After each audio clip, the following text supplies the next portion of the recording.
Hello, everybody. Welcome to the NX Cloud 2.0 live stream. Today we've got with us myself, Jeff Cross, one of the co-founders of Nrwl, the company behind NX.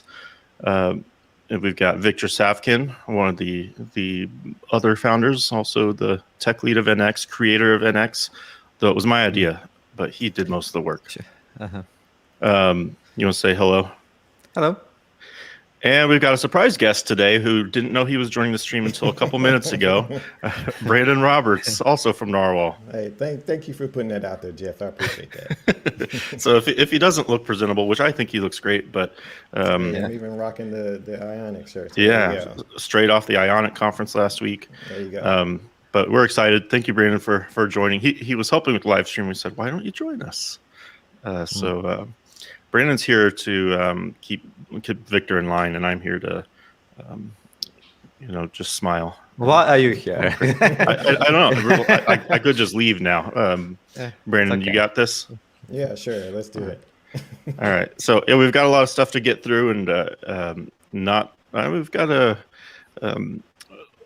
probably an hour's worth of going through things, but we're also happy to if you add anything in the chat and have questions as we go, we're happy to bring those up. And Victor likes to be interrupted, likes to be kept on his toes, so we'll be watching those questions and stopping him in his tracks as we go through. But with that, we've got a lot of stuff to get through, so let's just, unless Brandon, do you have any announcements, anything you want to say before we get going? We'll do some announcements at the end, but yeah, I'll just say for the viewers, if you have any questions, just feel free to pop those in the chat, and we'll get to them if we get time. Mm-hmm. That's it. All right, cool. All right, Victor, take us away. Okay, cool. So today I will show a lot of stuff. A lot has happened in the NX space in the last 6 months. We've landed a lot of interesting features that we planned for a long time, right? They all meant to work together, as you hopefully see, right? And I also show NX Cloud 2.0, which is our new version of the cloud product that works with NX. As you hopefully know, NX is a free and open source tool or build framework. It's MIT licensed, so the cloud part is a separate product that can work with it really well. Right? As you can see, hopefully you will see at the end that the features we learned in NX meant to enable some things in cloud or similar tools from other providers. Okay, so let me show you something we are going to work towards. I'm going to share my screen, and I hope it will work. But I don't know. Will it? Let's see. Can you see my VS Code, folks? We see your private messages with Wendy. Okay, I can see what I'm sharing. Okay, happens every time. That joke never gets old. Yeah. Okay, cool. So this is an example repo that we are going to work towards. Okay, it's named large repo, so it's not very creatively named. Essentially, it's meant to show something that you can do with the NX Cloud 2.0 within a few minutes, right? And here we have a repo with 20 applications, right?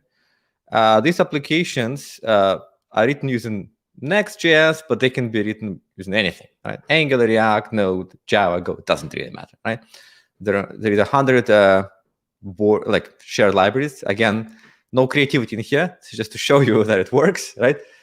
And that's about it. So we have this repo, which is not a very large repo. Like, we work with a lot of folks who have ginormous repos. This is not a ginormous repo.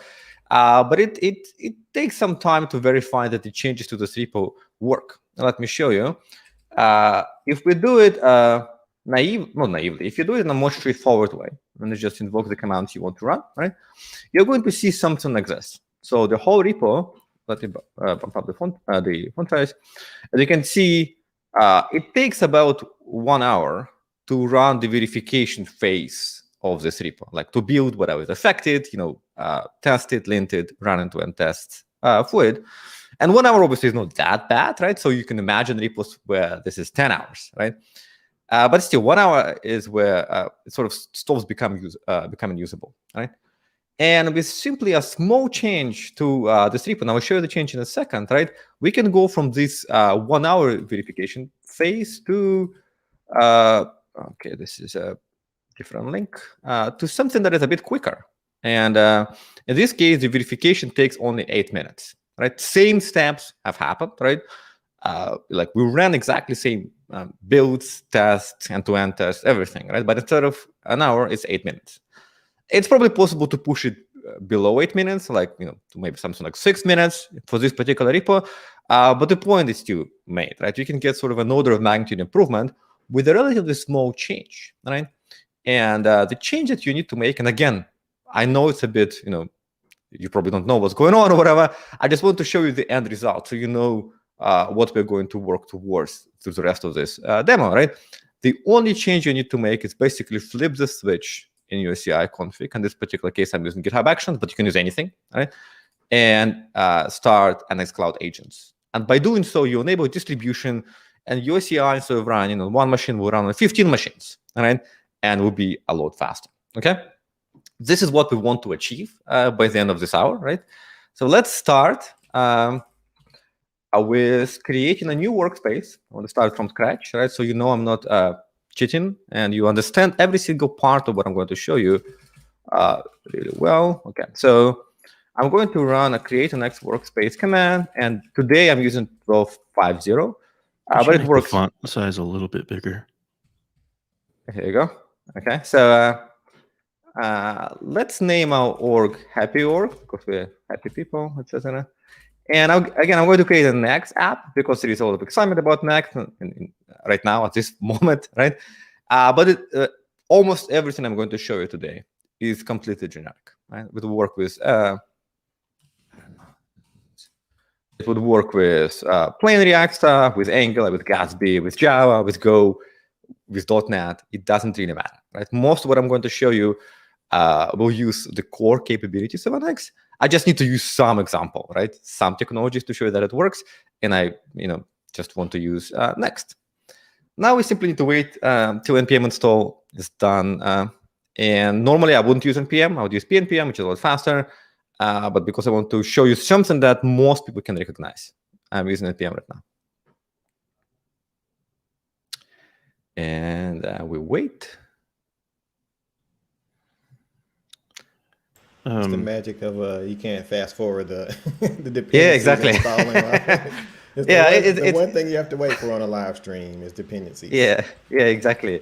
It's normally like it can take some time, and that's why I prefer something like yarn or pnpm, where it's a bit less ridiculous. So we have it over here. This is our workspace, right? And it has the Next.js app and a suite of end-to-end tests with this, like associated with that app, right?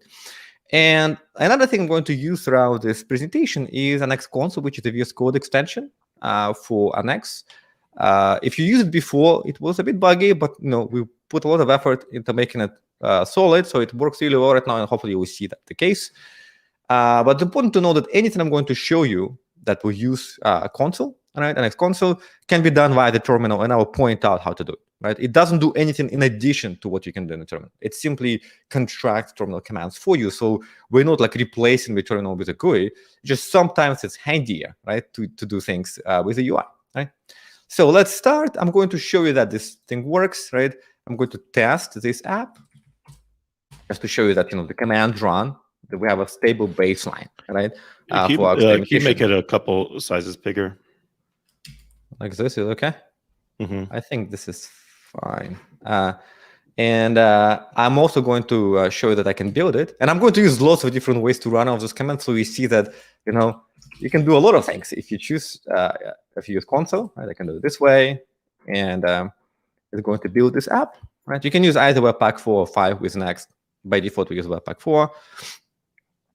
Shout out to NX Console, another fine free product from Nrwl that makes it easy for VS Code users to invoke commands and explore commands and options where you don't have to memorize flags and all that stuff. At least that's my favorite part of it, is that I don't have to memorize flags. I will show even cooler parts in this demo, because a lot has happened in the last 6 months. I'll just close the thing. So this is my app, and let me find some browser thing that I can put over here just to show you that it works, to prove you thank you, that it's not broken, right? Let's see. Okay, so it's not broken. It doesn't really matter what it's doing. Okay, it's an empty app right now. Okay, the important thing is that we have a stable base point, right? What I want to do next, I'm not interested in this, is I want to create a second page, just so I can show you how I can build up a page normally if I use Next, right? And again, for things like generation, Next actually rocks, right? I can right-click in here and say, I would like to create a page, select what I want to generate, a Next.js page, give it a name. Now let's say about. And what I'm going to see as I do it is I will see a preview over here of what would be generated. Nothing has happened yet, right? This is a preview. As you know or may know, Next is a virtual file system. So every time you want to generate stuff, you can pretend to generate it so you can see what's going on. And there is also a command over here. So if you're really a terminal person, copy and paste it, works same way. Let's just change something. Okay, so because I don't believe in styles, obviously, it has to be unstyled for it to be legit. So I have my page, it looks good. I'm going to create it now, right? So that's fine. Now let me, it looks fine. It looks all right? Let me link to the page from the home screen. Link from Next link. Right, and let's get shop. Shop is a boring name for now, but it's okay. Right. The purpose of this is not to build an app. Right. I'm not showing you how to build an app. I'm not showing you a web framework. I'm showing you the dev tools, to help you do all of this. Right. So I'm not spending a lot of time making the app legit. It's just something that we can use to illustrate some of the interesting things Next can do for you. Right? And okay, here you go. Okay, nothing interesting, but it works. Okay, so I have this now. So next step in this process is to create a library where I would build the about page. And this is actually very common for Next repos, is to say my app in the apps folder will be fairly slim, just contain sort of the wiring of things, right? And most of my functionality will be expressed as libraries. They don't have to be reusable, just as packages with its own public API, their own suite of tests, etc. Right? So I'm going to do that. But before that, I'm going to run a command called depgraph. Going to show me what my workspace consists of. Right? That's one of the core features of Next, and hopefully you will you either appreciate it already if you know Next, or by the end of this video you'll see how cool it is. Right? So we have this, very simple workspace. Let me right-click on this lib folder and say I would like to create a lib for my library, a React library in this case, and I'm going to call it a feature about.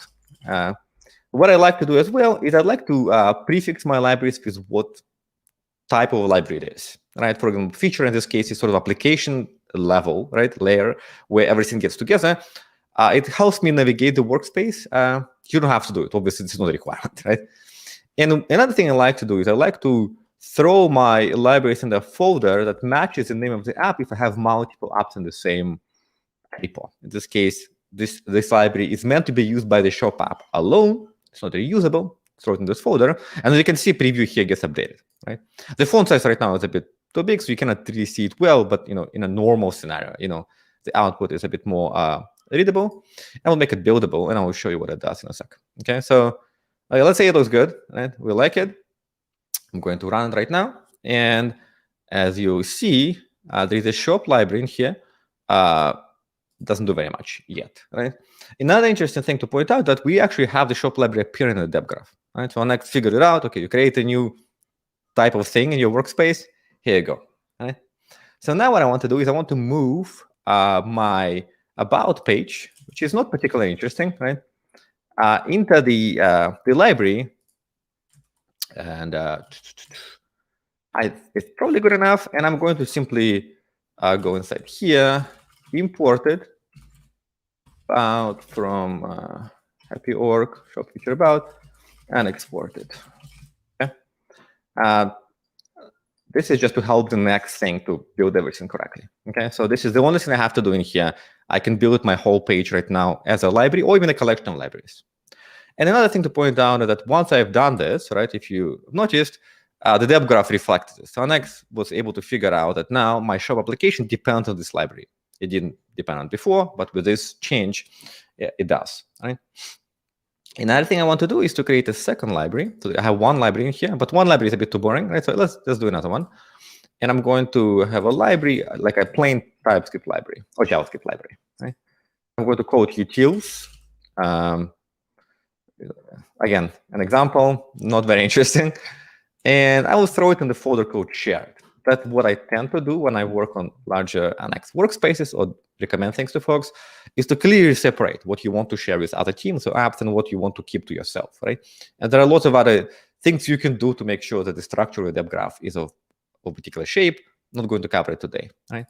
So it looks fine. I'm going to run the command again. As you can see, this generator thing is quite handy, right? Because there are a lot of flags in here. Now I'm not doing anything because it's a demo, but I can play around and see what do I need to do to get the result I want, right? And obviously, I can generate not just libraries and pages, but like components, state management, lots of different things, right? In the same fashion. It actually works really well.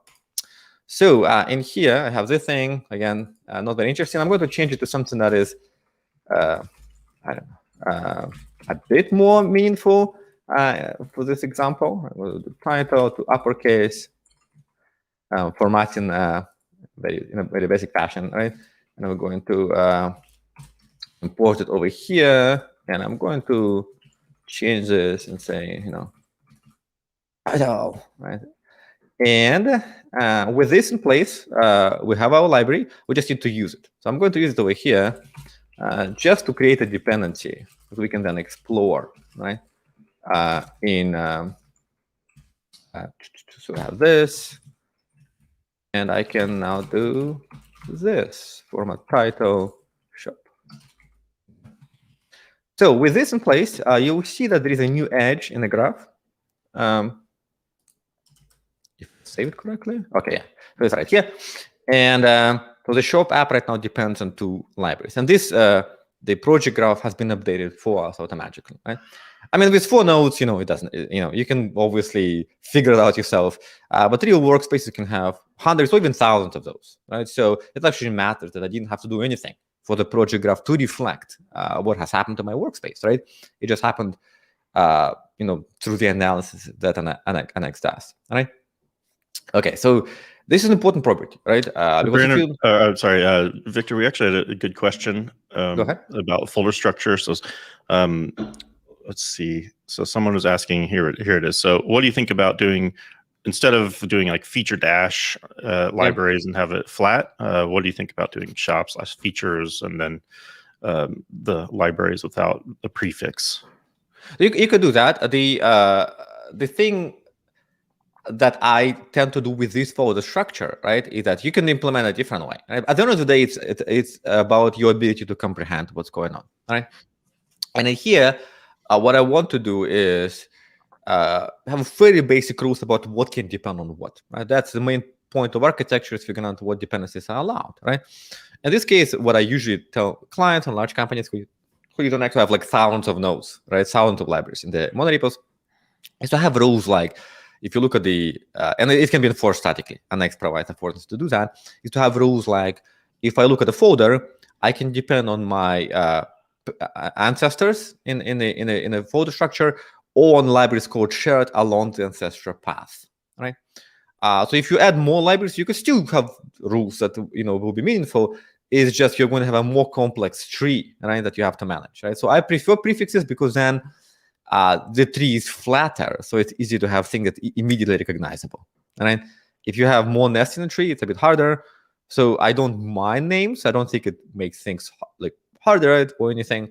But you could definitely do that. You can have names. It's just often what you have in here is you have things like a bunch of libraries for this scope, and then you have like, let's say, a sub feature which is pretty big, right? And can be its own folder with its own features. Then you will have like features with a bunch of features and a sub module with its own features. So you can get quite a bit of nesting in there, where you have like 6 or 7 levels of nesting in your folder tree if you have a sizable workspace, which can be a bit tricky to like expand, and quickly navigate around. But it works. If you prefer it, that's fine. There is no difference. And Next doesn't care how you structure it really, right? It just helps you enforce invariant, like the structure you choose, right? Okay. Let me quickly talk about the project graph. So as you can see, it's been created automatically. And the difference between Next and some other tools, let's say Learner, that use package.json only to inspect your repo, right, and create edges between dependencies, between projects in your repo, is that it's a lot more flexible, right? So I didn't have to provision anything in package.json, which is good, right? Like it just worked, right? Second, you often have things like, let's say, end-to-end tests. End-to-end test is not a buildable thing. There is no package.json it has, right? And even if it had package.json, we can add one, right? There is no meaningful way for it to depend on the app, right? It doesn't depend on it. It just talks to it while the app is running, right? So dependency in package.json is not really meaningful. You can also have like non-JS sources like Go or Java in your repo. Obviously, there is no package.json over there.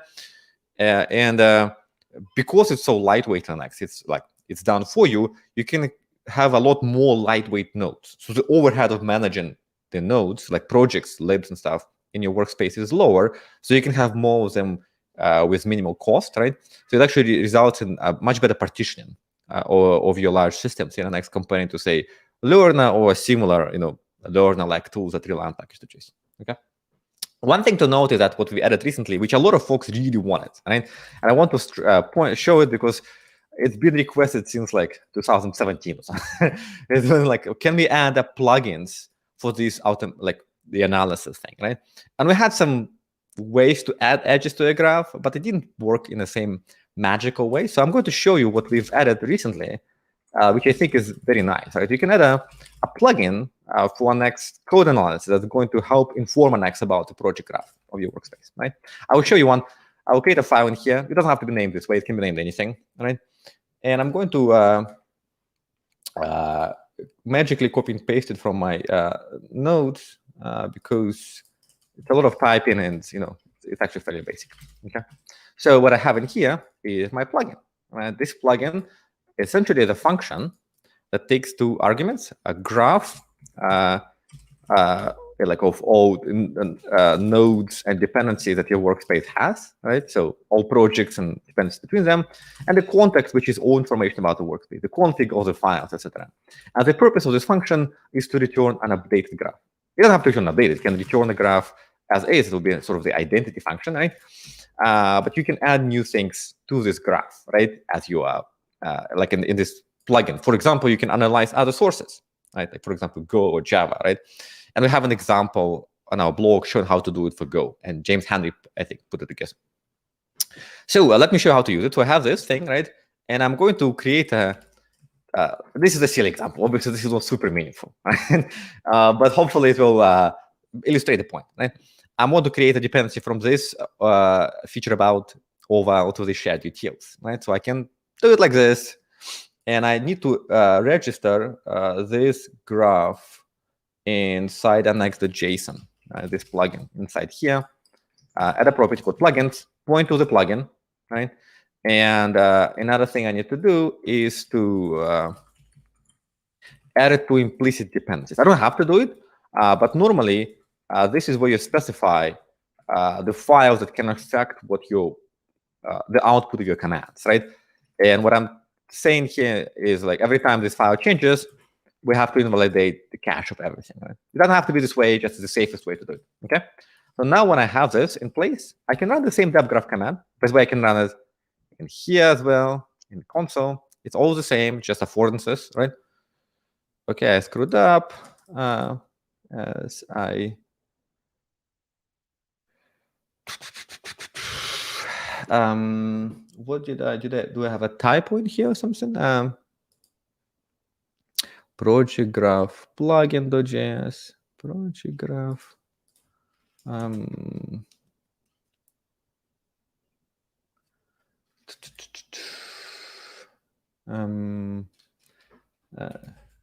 you see my typo, folks? Invalid. Why would it be? Project graph plugin. Okay, let me paste it from my. Looks about the same. Okay, it works. What? Okay, there was some typo in that. I didn't, whatever. I just accepted. Okay. Oh, Some I think character. you had an array around the asterisk. Hmm. Maybe. Oh yeah, you might be right. Yeah. Okay. Cool. Yeah. So as you can see now, right? Because I had added this edge in my plugin. Oh shoot. Over here, I have an edge over here, right? Like there is an edge from the feature to shared utils, right? So it's not helpful in this particular case, but can be helpful for a lot of different real workspaces, right? And obviously, those plugins will have to live in your workspace. It can be an npm mod you install that can add support for, say, Java, right? So why does it matter? In opposite to, say, provisioning all of these edges yourself, is that if you look at, say, adding Java to your workspace, for example, you have Gradle files in Java that already establish those dependencies between projects, right? So if you have to reconfigure it again, right, in your workspace, like it's in some configuration file, it means you have now two configurations. You have Gradle and you have, the more next stuff, right? You need to make sure they're in sync. It's basically a headache. Like what you want to do is to say the Gradle is always correct for Java because it has to be correct for Java to work. So we're just going to interpret the Gradle config and draw the right edges in NX, so we can use all the NX goodness with our Java stuff. Right? So that's sort of the idea. Okay, so we have now step back our app. Let me run it again so you can see that it's all legit. We have our app and the two libs. Right. So what I want to do is to build my app right now. Right. One thing there are several ways to build things, right, with Next and NX, and by default we do what Next.js affordances give us, right? We just build everything from source because that's what JavaScript people know. But for situations like this, because we have buildable libraries, we can actually tell Next, hey, when you build the shop app, right, don't build feature about and shared utils with this app, right? Treat them as separate buildable units, right? And I can do it by enabling this property called build from source and setting it to false. Right? I want to point out one thing that I think is awesome about Next console is that you have auto completion in here in your configuration that is not based on some generic schema, right? It actually reads schema for this executor, right? That the Next build executor, and provides properties relevant to it, right? If I go to say the test executor and do the same, you'll see that I have different properties in here, right, that I relate to jest, right? So that's an important affordance, right, for folks who use VS Code. And we can set this to false, right? With this property, what is happening is that it is going to build the libs first before it builds the app, right? So let's build the shop app, right? As you can see, it tells me that it's going to build shop and two tasks that depend on shop. And the tasks are shared utils build and shop feature about build. And once those are done, it's going to build shop. And when it's building shop, right, it's going to consume the utils and the feature about from their compiled these folders, right, not from source, right? And that's important. That's hugely important because it makes sure that things are fast and are the same if you distribute those things to the npm. Right? So that happened, right? We were able to build all three of them with just one click, right? And why it's better than, say, what you normally see in other setups is that we're able to build the shop app while consuming these dependencies from their compiled artifacts from dist. But if I go to index in here, this points to source, right? I'm still in the repo, which means that my refactoring in VS Code or WebStorm, for example, work. Right? I can navigate around, I can refactor, I can do things with my code base. As a human being, I only care about source, right? But when I build stuff, I might look at this, right? So the combination has to work well, and we make sure we put a lot of effort to make sure that works really well. So now let me change this index to introduce a change. Let's say shop. It's very exciting, right? And I'm going to rebuild the shop again. What you'll notice is that it's going to rebuild the shop, but it's not going to rebuild the two libs. Right? The utils lib and the feature about remained as is. It actually tells me they were retrieved from cache. And I can click on this link, and I will see they are retrieved. Okay, it looks a bit weird when it's on arrow, but they are retrieved from cache, right? you can see this tiny computer thing that says it's a local cache hit. Right? So technically, 3 things still ran. Right? It's just 2 of them have been retrieved from cache, so they're not very interesting. Right? So we only showed the output for the interesting bit, right? For the things that you can that can break, that you care about, right? So that's an important property. And if I run it again, you will see another thing that's quite interesting. You will see a thing like now everything is in cache, and even the shop was retrieved from cache. But actually, it's even better, right?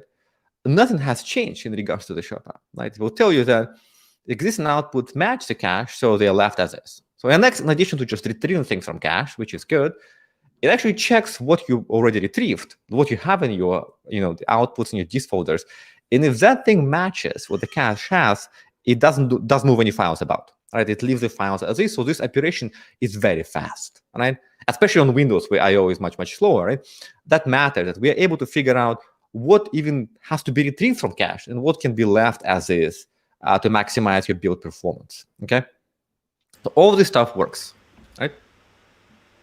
Yeah, one quick good question I think that kind of tails into this is, can you explain the difference between depends on and workspace.json and using the with-deps flag? Okay, perfect. Okay, it's a great question. Let me show you the depend on and everything else, and then I will explain the difference. Right? I think it's actually a fantastic question. That it's exactly what I was going to talk about next. Okay, so the question is here: how do we know when I run an Nx build shop?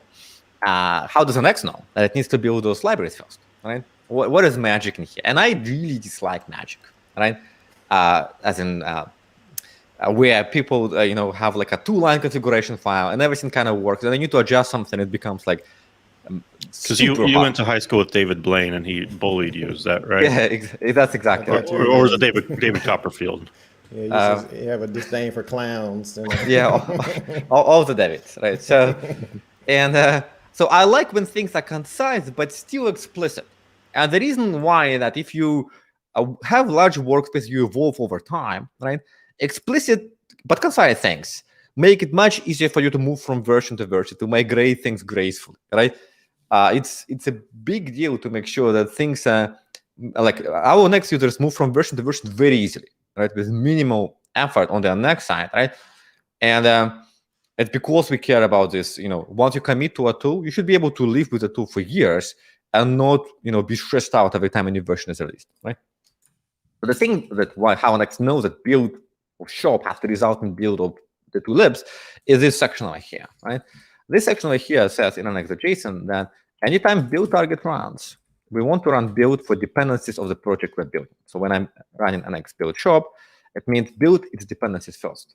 And in this case, as I talked about before, if those things have already been built, just make sure the right files are in place, right?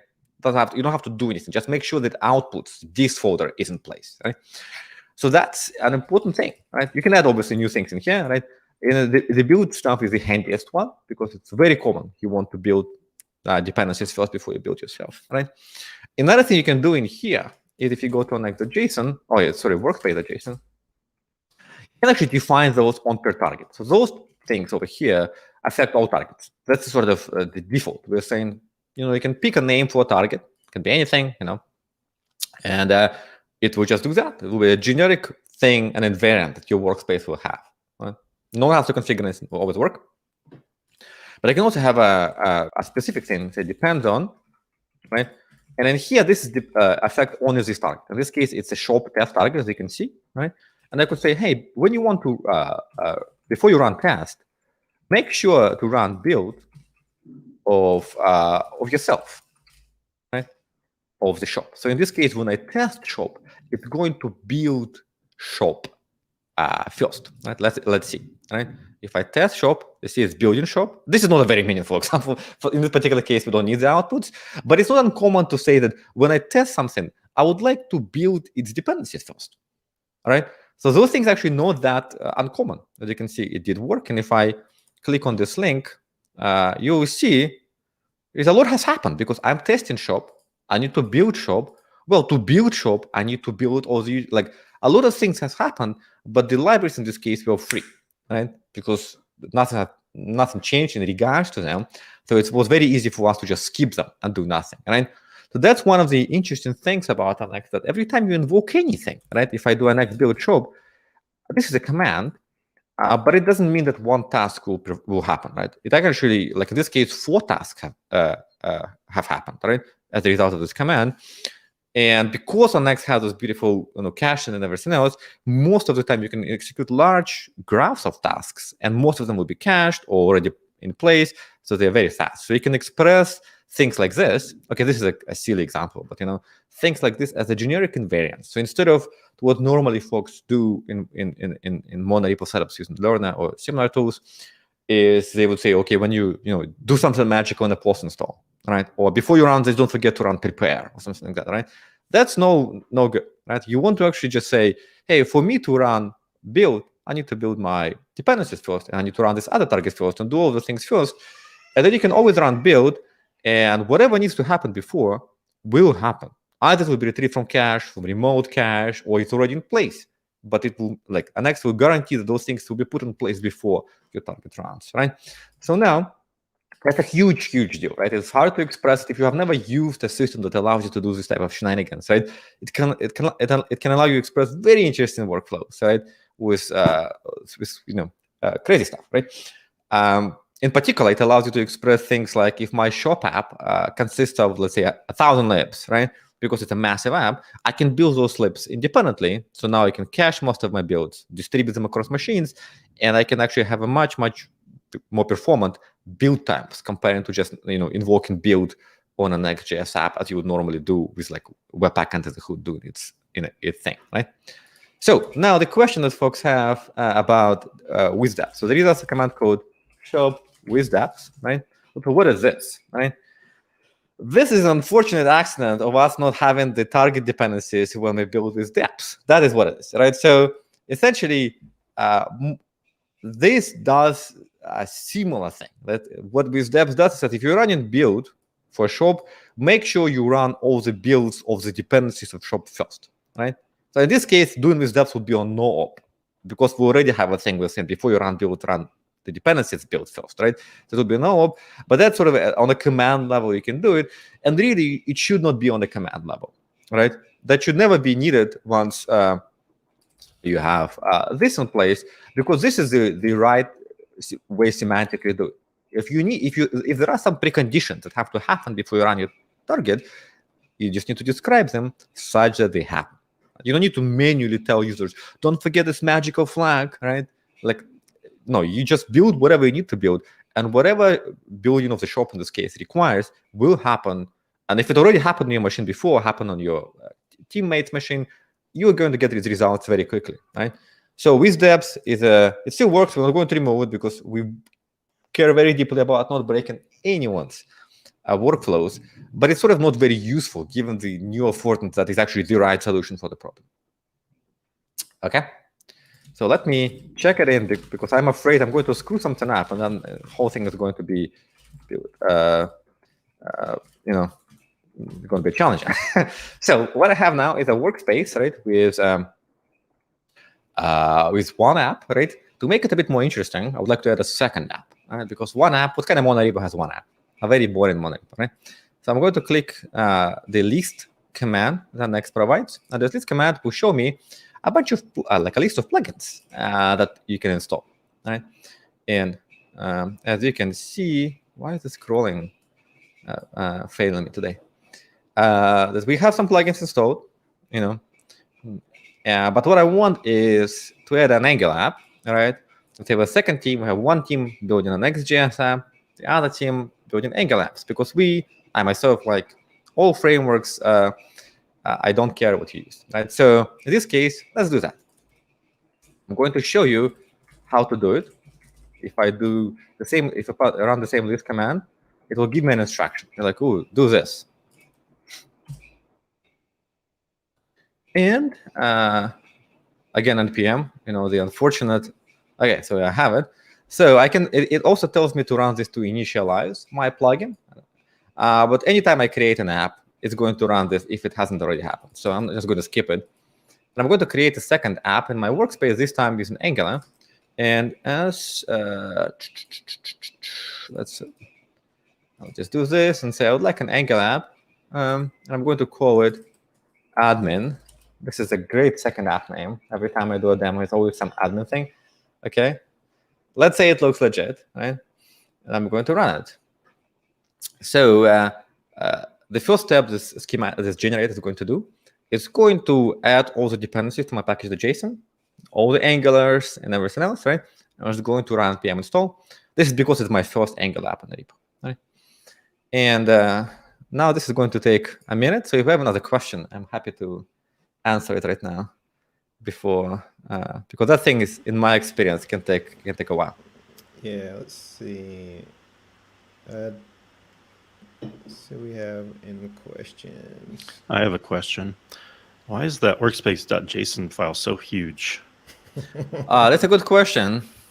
I like giant JSON files. That is the reason why. Everything I design has to contain a giant JSON file. Okay, question answered. Thank you. But the serious answer is that we actually have in the Next.js a way to split this JSON file, and the configuration associated with your project is going to live, in this case, in your project's folder. So this file doesn't have to be huge anymore. So if you have a giant Next repo, this file can get unruly, right? We're talking about tens of thousands of lines, no more. So there is a much better way to do it now. I know it took us a lot longer than it should have to land this, but it's finally there. Okay, so I have my Angular app in here. Created. Let me show you the dep graph command again. Right, and as you can see, this is my Angular app.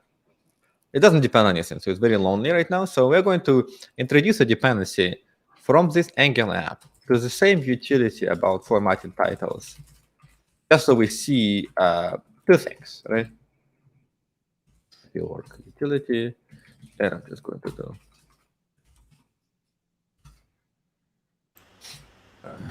And Laurent just asked if workspace JSON is the same as Angular.json if they're only using Angular.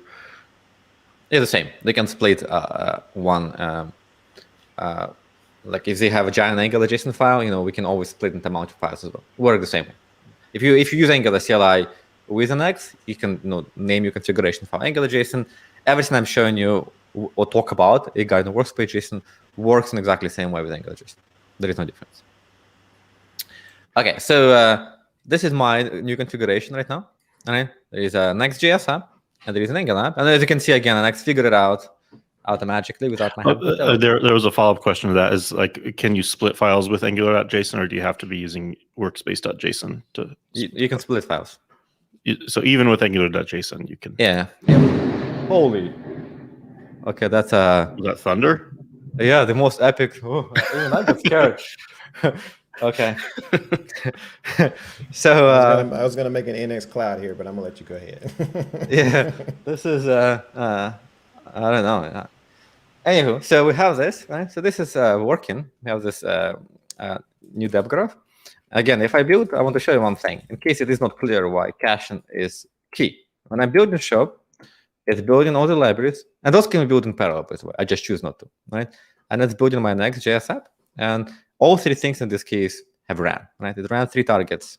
If I build my admin app, this is Angular app, right, which uses one of the libraries, what I'm going to see now is that it's going to build the app. It's going to take some time, but the utils library won't be built. It will be retrieved from cache. Now I'll show you. Yeah. And that's an important property of caching. You can see this utils library is a tiny computer here, cached, right? It was already in place. Actually, like Annex just left it in the this folder.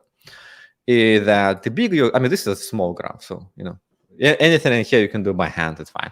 But imagine there are 1,000 nodes, which is what a lot of large workspaces are. So it matters that it can reuse the results of previous computation that you did for another app, for a different section of the app, your peers did, your CI did. So it actually is a big deal. In this case, we saved a bit of time, but not rebuilding the utils, right? So basically caching gets more useful the bigger the graph is, right? The question, of course, you can have, and you should have, is that how does it know what it can leave in place, what it can retrieve from cache, right? Because, what is its secret, right? How does it do it? It does it like this, right? I'll walk you through it because I want to show you another cool feature that we've just added, or added recently in the last 6 months, that can enable interesting workflows, right? But the way it works by default is that if you run a command, let's say I'm building shop, right? In this graph, it's going to take 3 things into consideration. right, to decide whether it has seen this exact thing before, the first thing it's going to take is going to take the source files of the app itself and its dependencies. In this case, it's shop, shared utils, the feature thing. And it's going to take those source files and hash them, right? It's going to take the command you invoked, in this case, let's say build shop. Not the whatever you type, but sort of abstract representation, the flags you passed abstractly, right, regardless of what exactly you type. And it's going to take runtime utils, right, like your environment, basically. Normally, it is nothing, but you can also, but you can provision it over here and say, I actually care about, let's say, the version of Node. And so in this case, if someone uses a different version, it's a different hash, right? So you do all those three things, and then it combines all of those, creates a value, right? And that value describes what output is going to create as a result of command, right? And then checks, have I seen this value before? Has any of my peers or other machines that I'm connected to saw this value? And if, let's say you did, right? Then, okay, that's great. Let's not run the compilation. Let's just place the files in the right folders and print the terminal output, right, instead of running it. Even better, it actually checks, say, do I actually have the files in the right folders? Oh, I already do. Those are the right files. Great. Don't do anything, right? So that's sort of the idea behind caching. One thing that, of course, we knew and folks requested is that this hashing that we do when we decide whether the computation is the same is a bit conservative, right? Not politically conservative, but more like it can invalidate the computation or the hash of the computation a bit too often, right? And now you can customize it. It doesn't have to be the case, right? I will show you. For example, if I test my shop app, right? I'm going to run the tests, right? No caching involved, right? If I open feature about and I, change something, even though I didn't change the app, I changed its library. The library depends on it. Had to rerun it because maybe my test of the app required looked at this H1 and verified that there is a single bang or something there, right? And if I do it now it's cached. However, if I do a linked shop, right, linking is going to link the shop app, right? And if I change something here, it's going to retrieve from cache, right? Because this cannot change the result of linking, right? And if I change the tag of that library, right? This is my library. And if I introduce a new tag in here, not a shop, all right? It's going to rerun. In this particular case, I don't have any rules associated with tags, but this line can affect the linked target for the shop app, right? That's sort of one example where the linter, in this case, right? Okay, shop. The thing in this case, basically have a custom hasher, a custom function that decides what the computation depends on, right? In this case, it doesn't depend on the source files of the dependent libraries. Right? Of course, it can be changed and stuff, right?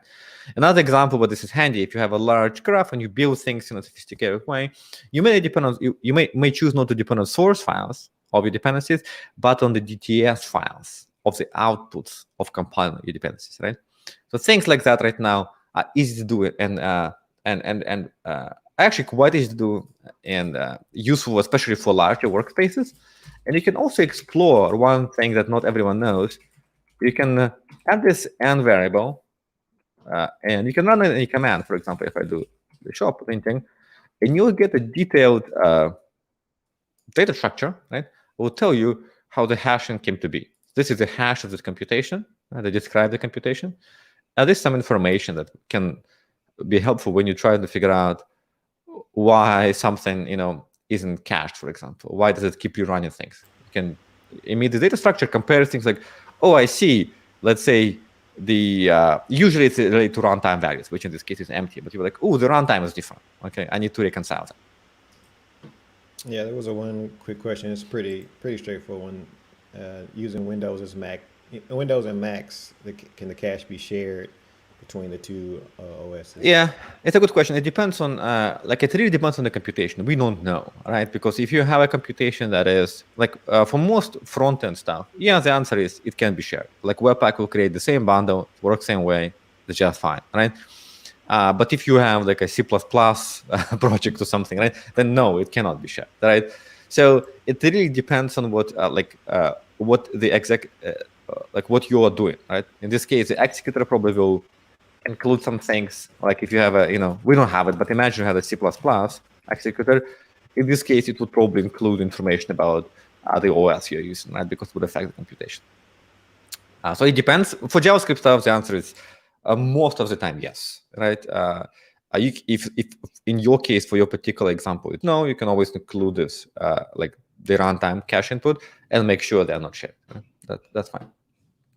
Okay. Yeah, can you show what's the command you just showed to get the details of the hash? Oh, yeah, you just need to add nx verbose login and variable. So it's an end variable such that if you are, like, let's say in your CI, you don't see the cache hits, turn on this end variable, nx verbose login, you will see a lot of stuff, not just this, just in general, a lot of output. This is just, a bit of output. You see then the results of what has happened, right? Okie dokie. So let me check it in. App. Okay. So let's do one small thing, and then I will show you the most exciting part. Okay. And in case you're not familiar, right? I know most people are familiar with this, but one killer feature of Nx is code change analysis, right? If I go to my feature about, and I introduce a change, it's a very exciting about page, right? And I look at the Git status, I will see that this file has been touched, right? Has been changed. And if I run affected tab graph, Next is going to show me that only this library, the corresponding app, and the corresponding speed of end-to-end test have been affected, or could be affected. We don't know if they're affected, but they might be affected, right, by this change. Right? The shared utils, the admin stuff, they cannot be. So most of the time when you run Nx commands in CI, you would use things like affected task, which would only retest things, in this case, as you can see, and be affected by your change. Right? It won't retest the admin stuff. Right? Next, of course, does in a much more interesting way than just looking at the files. We look at the content of the change, analyzing what exactly you have changed to figure out what can be affected.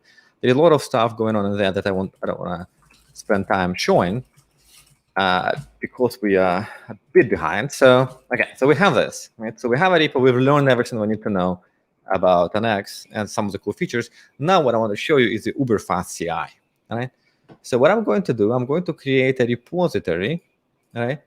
And I'm going to push my project to that repository, and I will show you how to set up CI such that it's super fast, right? And just give me 1 second.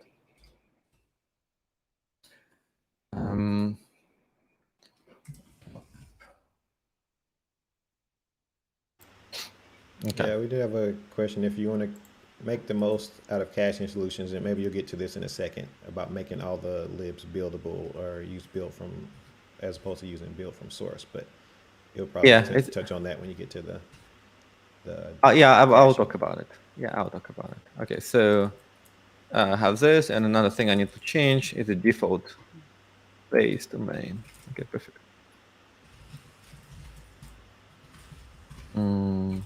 Change default base. Okay, this is not the most fantastic repo. I like this. Everything is, it's a 2 example, so just, bear with me. All repos are fantastic. Victor, go ahead. So we have this. Okay, cool. Now let's create a pull request, all right, to this repo. The reason why I'm going to focus on a pull request because it's is normally what you care about in CI is your pull request, not your main branch. So we have a PR, and I'm going to add CI config. All right, I'm going to use the GitHub Actions because they are right there, right? Conveniently in the right place. GitHub workflows. So do this, and of course I'm going to copy and paste stuff from my notes because it's a lot of typing and it's trivial. Okay, so this is my CI setup. We only care about pull requests, but the main branch setup is very similar. Okay, there is nothing fundamentally different about it. So just everything I'm going to show is relevant. Okay, so I'm not like hiding some ugly bits. Right? It's exactly the same. One thing to note that this the base thing, you don't have to provision it. If you use the new version of Nx, there are some GitHub Actions that makes this more concise. And James Henry put those together. I would just keep it in here just for the bare bones setup, okay? But you can make it nicer looking, okay? And another thing I'm going to do is I'm going to go to shared utils, and I'm just going to introduce some change. The reason why that everything will be cached otherwise, because I've been running all the commands. I want to introduce something that will be a legit PR, right? So I have this. It's a great PR, right? Clear origin PR. So with this in place, hopefully I didn't screw it up. Okay, let's see. Let me start it. And while it's running, and most of it's running will be git clone and pm install. We know npm is like an Achilles heel of JavaScript projects. Okay, so let me talk about why Next is cool for CI, right? While we're doing this. So a couple of reasons, right? Next has a feature called affected, which I showed, right? So why does it matter, right? Normally, if you run CI naively and you just push everything, you run every part of your workspace every time, you have like flaky tests that interfere with the CI, but you also run everything, which is pretty slow, right? Like you run 100% of everything every single time. No good. So the affected. Any question? No, I was just going to say that, I mean, I like running all my tests and things and waiting for a CI for 45 minutes. I mean, who does that? Yeah, it's a good opportunity to take a break, right? Have a. That's why Brandon tweets so much. All that. Hey, you can't be giving away my secrets on the stream, Jeff. Thanks. That's when he searches for GIFs. That's what it's called when CI time is alias for GIF time. Yeah, exactly. So I do like it too, but once in a while I want to make it a bit faster. So affected helps you with that, right? Basically, what I showed you, Next knows what part of your repo can be affected or might be affected by a change, and it only returns the rebuilds to stuff, right? That's what I'm doing over here. It's only affected commands, right? The interesting thing in this case, let's say, I mean, this repo is a small repo, so whatever. But in a real scenario, right? Let's say most of your PRs, on average, will only touch, say, 30% of the repo. In a large repo, this number can be smaller. But if you have a repo with 1 mega app, it can be a bit bigger. But let's just do this, right? So this is my PR, 30%. 30%. Let's say I pushed a change, I pushed another change, merged into main. Okay, so that's good trainings already, right? I'm running a third of, less than a third of the stuff that I would normally run. Yeah, that actually helps, right? If you add distributed caching in the picture, and distributed caching is what Nextcloud offers. Nextcloud is the cloud companion that I'm connected to right now, right? It allows me to reuse my computation across CI runs and across different agents, and etc. Right? And here, for example, if I remove my local cache, as if I'm just brand new, a new CI agent, right? And I do, I don't know, task shop, you will see that it was retrieved from cloud, right? There is a thing we retrieved from cloud. If I click on this link, there is a tiny cloud drawn over here, right? Because it's retrieved from cloud. It's very explicit. Happy little cloud. Yeah, it's a happy cloud. And so that is, handy, right? In this case, the first time I push, in this case, this is with cache, right? This will be the same. The first time it's still 30% because it's a new code I have to rebuild. I don't have it cached yet. But then if I'm modifying my PR, I'm only redoing a part of it, right? What exactly happens here depends on your changes and your repo, etc. Right? And then if I merge into main, perhaps it's 0 because maybe this run was exact same that happened in main, right? So okay, perfect. Okay, so that is important. Right, and I know I'll turn to GitHub in a second. Right? I just wanted to make sure it works. So that's cool. That's cool savings. That helps a lot with average case CI time. Right? Average case CI time is most of your PRs will be pretty fast. Right? In this case, let's say if rerunning everything takes 2 hours, maybe 20 minutes you will wait on average. Sometimes 15 minutes, sometimes 30 minutes, or something like that. Right? And this is fine. But the problem here is that you still have this worst case CI. Now, 2 hours actually is not as bad, right? If you have a large workspace, this is more like, your 5 hours, 10 hours, very easily, right? You cannot be waiting for 5 hours, even if it happens once a week, right? That's immediately a deal breaker, right? So the only solution, and the thing is that once you have a slow CI, like a large repo like that, you cannot fix it by being super smart, because in the worst case scenario, everything is affected and nothing is cached. Right? So no matter how smart you are, if you change every file in the repo, you have to redo everything. Right? It is what it is. So the one way for you to address it is to distribute and say, hey, one machine is just not fast enough. How about we run it on 10 machines? Right? That's cool. So the way folks normally do it, and the way we describe it on Next.js, and the way a lot of our clients do it, is they do it by using binning/sharding. Right? It's the same idea, right? Where they essentially split the CI into several jobs. They're saying, okay, there's a planning job. This figures out what needs to happen during the CI run, right? And then there are a lot of agents. A bunch of them run tests, a bunch of them run lint. Right? So the planning job in this case would do something like annex print affected. I don't want to go too much into detail because there are lots of docs online that shows it, but essentially they create a recipe of what needs to run, which then we weight those projects, weight those tasks, and each of those things over here would do things, run many target cast projects, test one or something, right? And once all of those are done, you're going to do post-processing steps. Oh, but this looks so tedious. People have to do this to. Yeah, exactly. It's tedious and also problematic for other reasons, right? But why is it problematic? You can ask. Why is it problematic? That's a good question. So it's problematic for a few reasons. Firstly, right, it is like your CI setup is complex. Okay, it's not like unbearably you cannot do it, but it isn't there. You have to maintain it. You have to evolve it. Second, this partitioning into nodes is never really optimal. You weight tasks, of course, right? But you don't know if a particular CR and suddenly the tests are going to take longer. And maybe this is going to take 20 minutes. And maybe those nodes could have run tests, but they aren't running tests because they are full in, right? So you have this one super slow node that slows everything down, right? That's not good. Then these post-processing steps are super hard to, what the hell has happened over here? Super hard to implement, right? Because now you need to, let's say, upload those things to, I don't know, SonarQube, right? Some coverage reports. Well, you need to get coverage reports from those two nodes, right? Because you need to upload them together, right? This is not easy, right? It's a lot of extra effort. Now I have to, in Jenkins stash and stash things, figure this out, okay?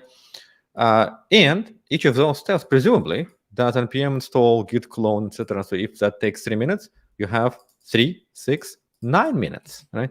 Of things that you just can't, of fixed cost, right? So it's very hard to go to very small CI numbers, right? Where like a 10-minute CI run, 7-minute CI run for a large repo with this setup, right? It basically sucks. And one other thing that is not good about it, if you look at this CI run, this is what I just ran without distribution, I have those beautiful links over here, right? That are semantic. I'm building everything in one place, right? I can see all the build things, right? All the end-to-end things, everything is together, right? And if I go to my GitHub action thing, as you can see, everything is meaningfully defined in here, right? In this case, it won't be. You're going to have 10, 20 agents with different names, a bunch of links. Some of them can be read, some of them cannot be read. It's just harder for developers to find what's broken and, deal with this. And most importantly, and this is actually the deal breaker for larger projects, is that it only works when your tasks that you're distributing are flat, like lists, right? They don't have dependencies between each other, right? For example, in here, if I want to distribute builds, how do I do it, right? Because to build shop, I need to build utils. To build admin, I need to build utils, right? If I have build 1 and build 2, what if build 1 builds utils, right? Or feature about? Should my shop, and my shop is building build 2. So how would it work, right? I need to wait to build the shop before I build the slabs, right?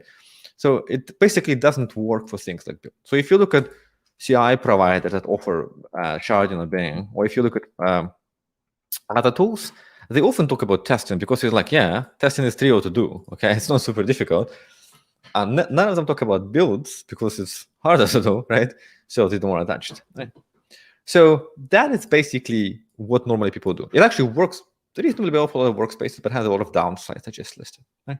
So now the right way to do it, not the right way, but a better way to do it, right? Where none of those downsides is present, is to use proper distribution. And that's what, if you look at the Google, this is what they do, right? They don't have this sharding thing going on, right?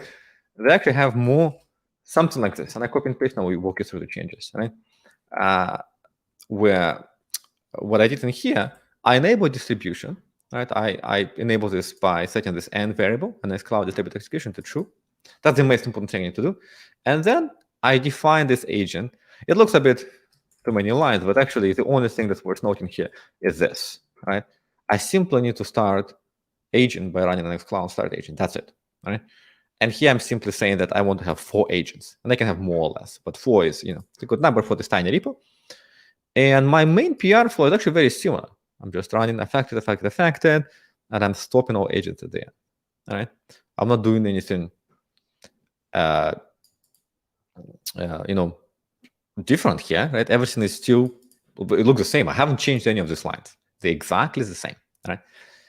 This is just for me to run those things in parallel, which I cannot do without distribution, right? I don't want to go too much into it, but it just won't work, right?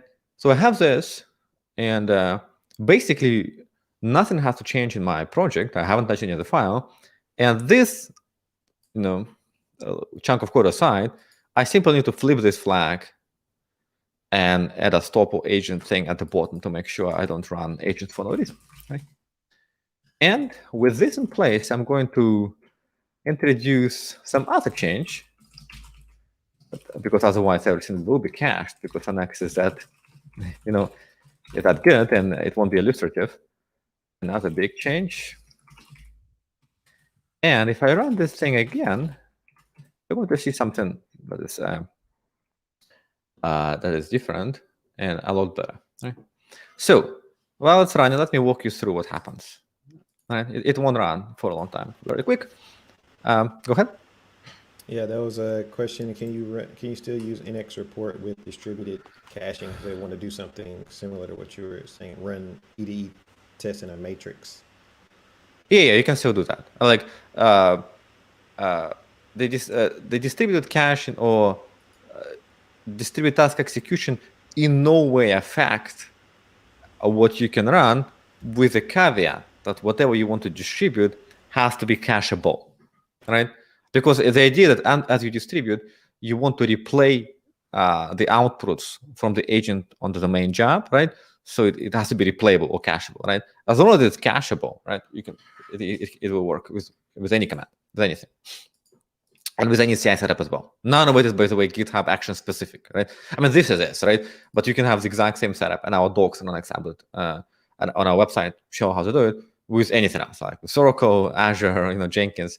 Like, it doesn't really matter. This is the only step you have to run on your agent, right? In your CI. Okay, so while this is running, Okay. I will just quickly show you what's the difference between this and this new setup. In this new setup, you have these 4 agents. 2, agent 3, 4. You have your command, right? Command. And you have a Nextcloud, which is your PR main job, right? So what happens is that the main job, instead of running the command locally, send it to a Nextcloud and says, I would like to build everything that's effective. This is the things I would like to build, right? And with graph, with all the dependencies, all the information in it, right? A Nextcloud looks at this and like, okay, let me see who wants to build it. And all those agents, when they build, is like, I would like to do something, right? And they're going to ask for tasks, right?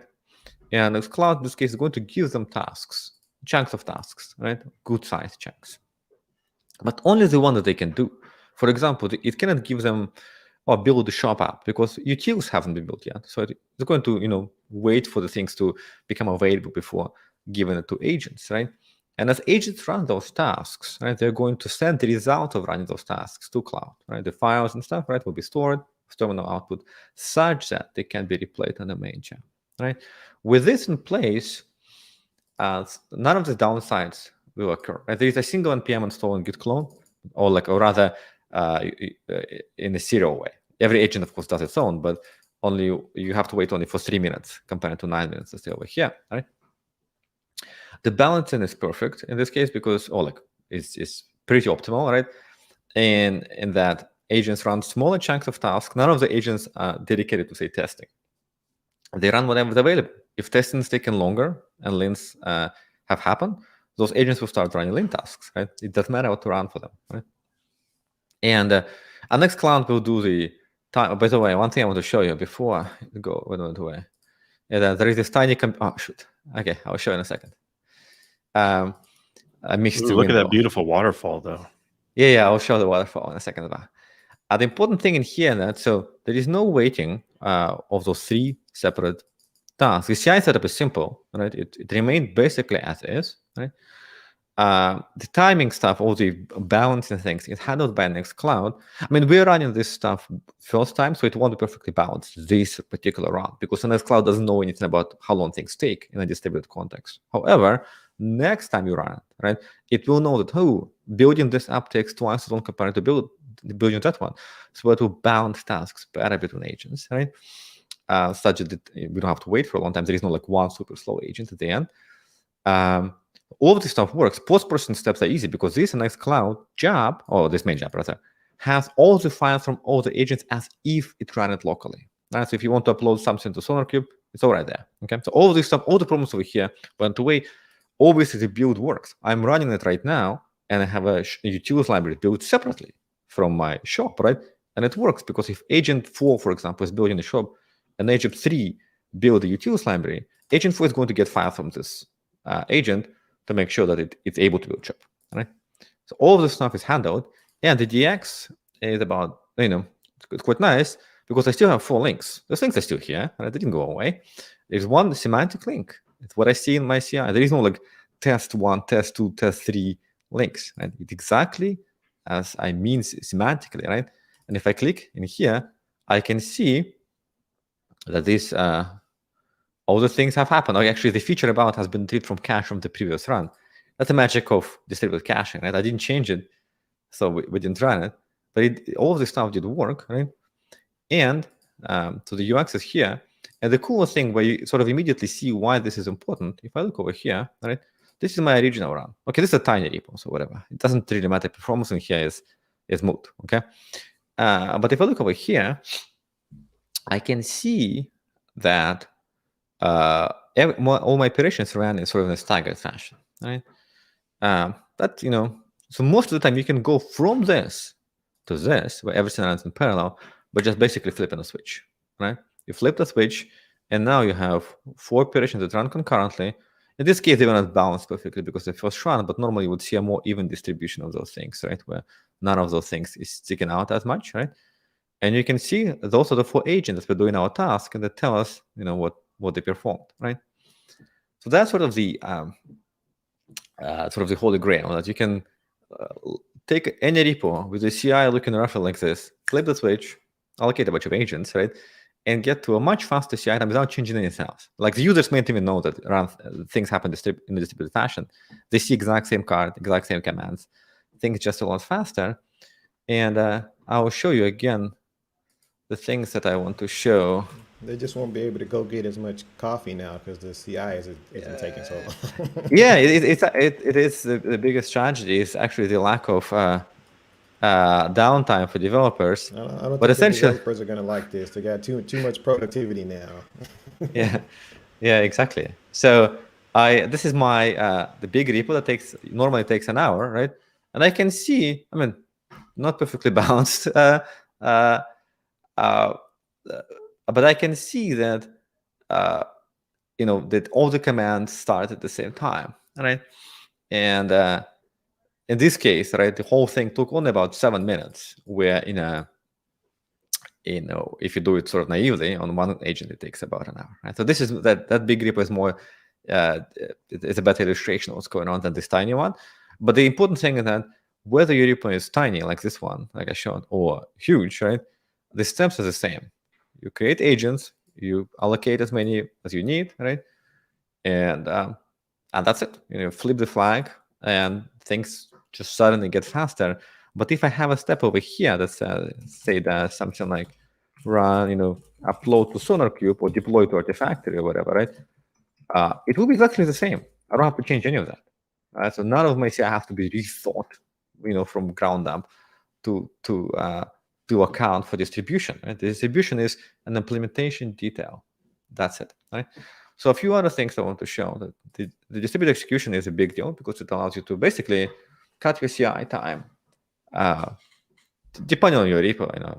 at least by half, by 5 times, in large repos by 10 times, right? Because you can just use a lot of machines to do that.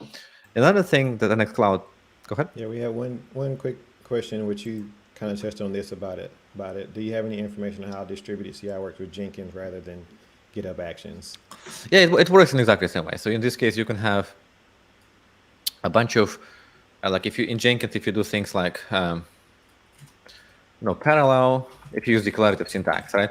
You can have a bunch of nodes in here, and every node would start an agent, right? If you use imperative syntax, it's even better, it's even more concise, right?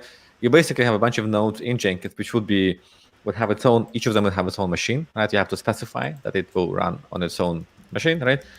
And then each of them will become, I see James had approved my PR. Anywho, Chad Watson just said 10x developers finally. You need to show your shirt, Victor. But, oh yeah. So I have a shirt that says 10x Annex developer. Okay, let me see.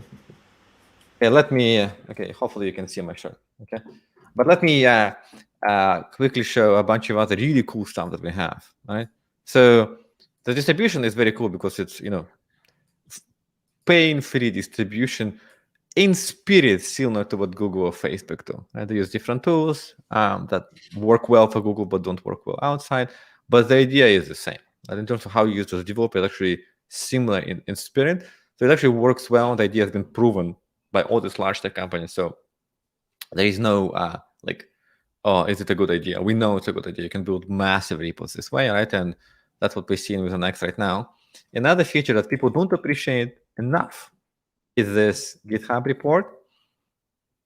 Because let's be honest, GitHub Actions or most CI systems have a questionable UX, right? So especially if you have a monorepo where you have a lot of things going on when you run your PR, it's very hard to see what's going on here. If this runs just in a distributed fashion, right? And I can open it and I can see it in a way that is, kind of easy. I mean, in this case, nothing has failed, but I could have filtered by the status, right? And I could see what's going on. And the combination of this GitHub card with this is like a huge productivity boost for developers. Right? It makes a lot of things so much nicer to consume, right? When you run interesting workspace. Again, if you look at tools used at large tech companies, all of them have some sort of way to examine giant test runs or CI runs, right? And this branch screen is another thing that can be quite helpful, right? Especially if you look at things like this, you're like, okay, that shouldn't look like that, right? Your CI shouldn't have this staggering. It needs to be fixed, right? So you can also look at how many agents perform a particular task and what they did and stuff like that, right? You also have a thing like this where you can see, okay, let me just, some stats about your workspace. In this particular case, the new workspace, nothing really interesting, right, going on. But for larger workspace, it can be interesting because you can see, if you like how your CI time is doing, things like that, right? You can look at cache stats. Okay, silly workspace, not much is going on. For real workspace, a lot more meaningful because you can see what you need to optimize, right? Let's say if one of them is not cached, you can, fix it, right? And finally, right, this is what we've landed a couple of months ago. All of this can run on-prem or in your own cloud, right? An private cloud, the exact same stuff, including distribution, GitHub integration, everything can work for you as well. But that is about it. How much does it cost? Surely this costs me millions of dollars. Yeah, it's a good question. It should cost millions of dollars, but it's actually a lot cheaper. Because we're bad at business. Yeah, exactly. It's so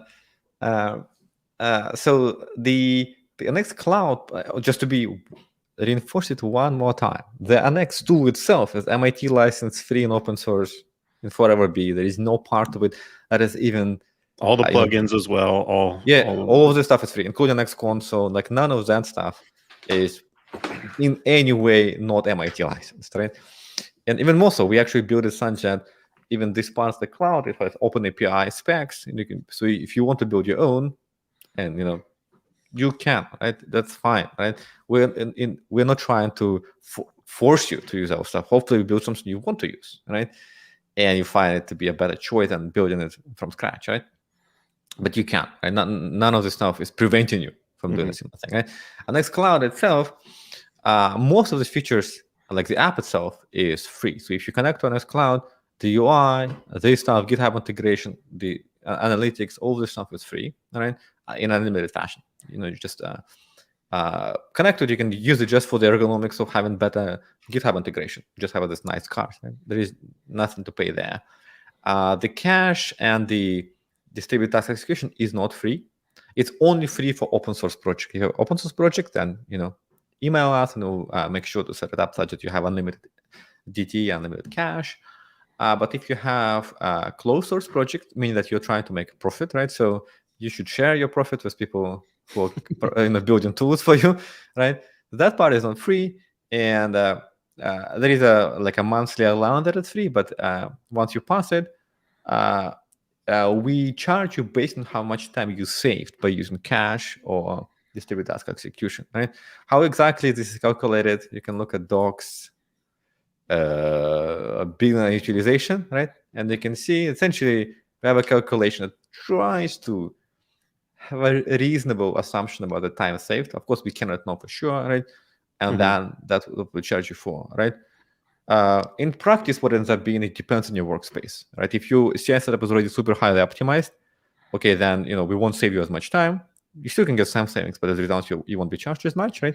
If your CI setup is like not highly optimized, right? It's kind of more on a simpler side, and you can gain a lot by using DT or cache, or then you'll pay a bit more. Cool. Yeah. So most all the cool stuff beyond the DTE, the distributed task execution, and the cache is free. So it's like there's no utilization, no limits on things like the GitHub integration, posting of PRs, and I got to center myself in the camera. And so it's really, and there's also 5 hours included free, but we have the base tier for when you do say, okay, this is adding value, we want more cache, we want more time saved from Nextcloud, then the base tier is $29 a month, which is, I think for the value it adds, is pretty reasonable. And that comes with 60 hours saved. And then if you need more time saved beyond that, then it's we calculate it by $1 per hour saved, and you can look at the docs for more information about how that's calculated. But we try to make it where you only pay for value. So if you're saving a lot of time from it, then and it's also important to know decision. that if you can always cap it, right? So if you reach the cap, let's say you want to spend $100 per month, and not more, right? Well, you can cap it, and then once you consume the 100 hours of savings, you go back to your stuff still builds, right? You still can run it, right? Like it's just you won't have the cache entity, so it will be slower. But it's not like now it's like that's it, right? Like nothing works. Stuff still works, right? Just you won't get the advantages of using distribution. All right, cool. We have one more announcement to make, and maybe I could share my screen.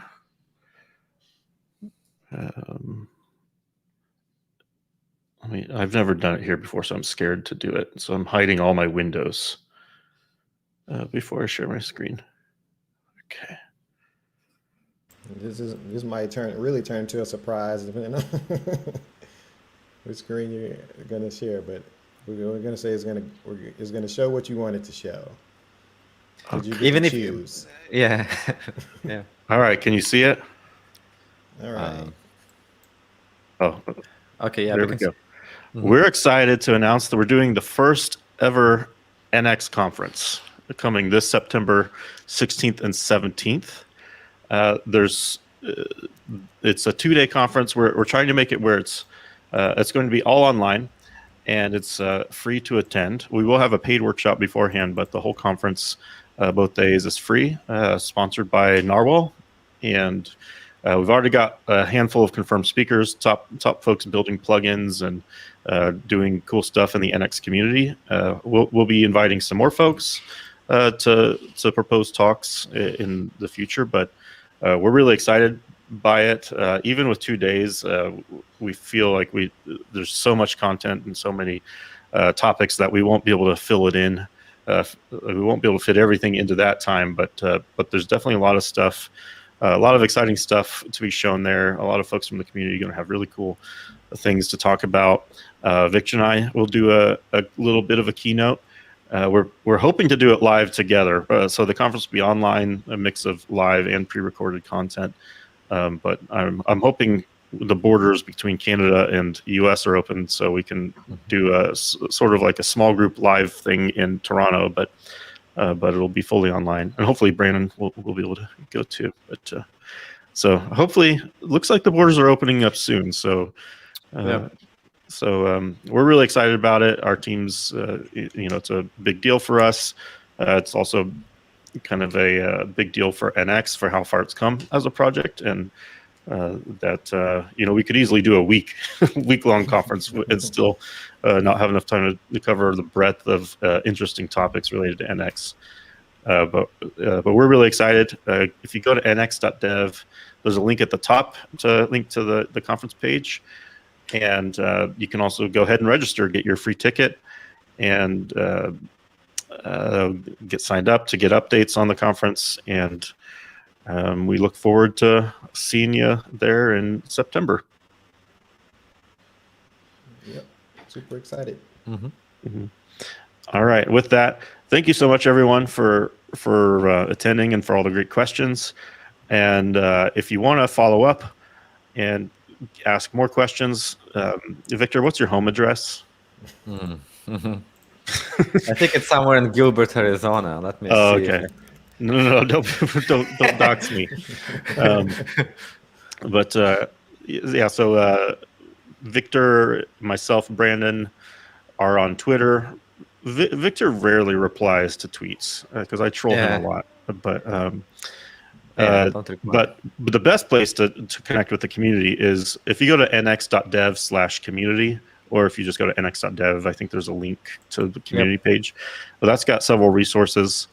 On one of the big ones is the Slack channel that's maintained by members of the community, where lots of folks, I don't know, there are hundreds of folks in there who are other NX users. So it's a great place to ask questions or to get feedback or to just chat with folks or announce if you built a plugin or something. That's a great place. And most of the NX core team is in there. I'm in there. Sometimes I check in on it. But we're creeping up on 2,000 people in the community Slack.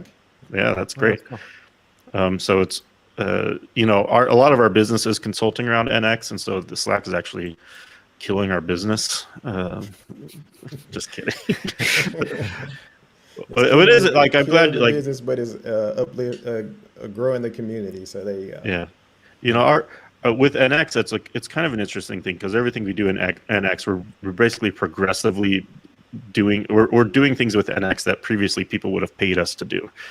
So we're just always assuming there's some bigger challenge ahead that that will save us as we automate ourselves out of jobs.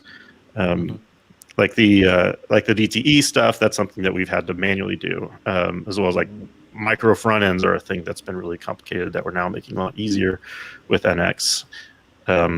So it's we've been lucky, but yeah. So even with the community Slack, it makes NX better. Nrwl does better as NX becomes better, so it works out well for us. So nx.dev has links to everything: the conference, the community page, the Slack, all that, as well as all the docs. All the things you saw here today are in the docs in some form, either on nx.dev. Maybe is the workspace splitting in the docs yet? That just landed. We actually just Brandon is in charge of docs now. And, so if there's something wrong with docs, message Brandon.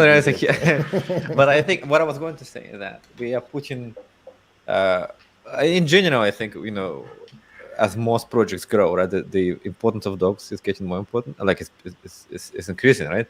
So we put more effort into making our docs more up to date and just cover more things. And as we release features, to make sure the docs for those features come with the releases, right?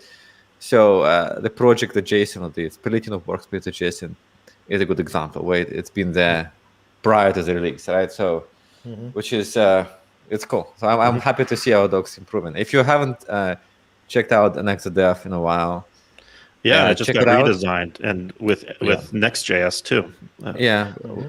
We reworked it, and the content has been updated in many parts. Shout out to Ben Cabanez, who I think is on the stream. Yeah, Ben is great. I did a lot of that work. Also, shout out to Jay Bell, who's on the stream. I think he's the one who set up the community Slack to begin with, and still really active in that, and generally really involved in the community. So, shout out to Jay. Big shout out there. All right. And someone asked, will the code examples be available? Just stalk Victor's GitHub, and I'm sure you'll see like everything he did, I think, is in public. I did the same thing while we were streaming to see if it was on GitHub. So you can just go to share the link. Yeah, there is a link. I mean, the code examples are there, and I'm going to post another repo today or tomorrow, which is like a more interesting setup with which you'll find on GitHub as well. Right? So put in more effort, because everything in general, I find that a lot of stuff that, but with this thing, is not some like hippie kumbaya thing. What I'm doing is I'm trying to have 3 weeks without complaining. Every time I complain, I switch it and restart my clock. Right. This is to say that to remind myself to be positive and stuff. Right. Oh, but that's not the Victor we love. Yeah, I am a complainer. This is my personality. And so I think in general we do a lot of cool stuff. We just need to show off how to do it. Right. So like the stuff I showed you today. Like you can do so many interesting things with like task orchestration, all this stuff is not random, right? We thought it through. All these parts work together nicely, right? Such that you can, for example, when you test like a project, maybe you need to build the dependencies first. Well, if you do that, you need to have proper distribution such that you can use the artifacts from builds, and all of those things are thought through to work together well. So hopefully today you saw some of this, that it's not random, that we just land features for no. They are meant to be cohesive, right? So they work together well to enable good workflows. So we just need more examples showing those workflows so folks can get inspired and implement those in their organizations, and hopefully get stuck somewhere so they can hire us and we can help them against. But I think the way things are going, it is harder and harder to get stuck. Which is a good plug. The last plug is Nrwl. We do a lot of NX consulting, as well as a lot of working alongside teams, really helping them to level up their engineering organizations, and through co-engineering, mentorship, training, things like that. If you check out Nrwl, nrwl.io, you can learn a little bit more about that. And thank you so much.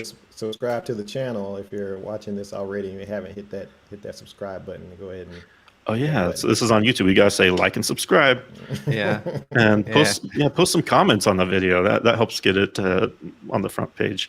Of course, this is buried an hour and a half into the stream, so no one is going to comment on it. We got a good crowd here. We got a good crowd going. So Well, the good thing is we've got 30 plus people at Nrwl that we can just ask to go comment on the video and spam the algorithm. All right. All right. Thank you so much, everyone. Thank you for the time and for letting Victor blather on about NX. I always enjoy it. It never gets old.